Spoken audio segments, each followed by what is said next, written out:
নমস্কার শ্রোতা বন্ধুরা, আপনারা দেখছেন বঙ্কুদার ডায়েরি, গল্পের ঠিকানা, গল্প শোনার বাহানা। আপনাদের ঠিক যেরকম কথা দিয়েছিলাম সেই কথা আমরা এবার আবার রাখতে চলেছি।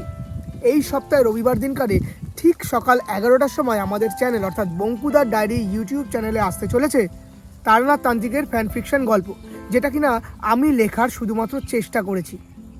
তবে এই সপ্তাহে তারানাথ তান্ত্রিকের গল্পের অনেক রকম চেঞ্জেস আছে, সেটা আপনারা শুনলেই বুঝতে পারবেন গল্পে কী কী চেঞ্জ করা হয়েছে। গল্পটা একটু অন্য স্বাদের, অন্য ধারারভাবে লেখার চেষ্টা করেছি শুধুমাত্র। তাই এই সপ্তাহে রবিবার দিন ঠিক সকাল 11টার সময় বঙ্কুদার ডায়েরিতে আপনারা শুনতে একেবারেই ভুলবেন না তারানাথ তান্ত্রিকের ফ্যান ফিকশন গল্প কর্ণপিশাচিনী, কারণ এই গল্পটা একটা অন্য লেভেলের ভয় তৈরি করতে চলেছে। একেবারে শুনতে ভুলবেন না কর্ণপিশাচিনী সাধনা। নমস্কার।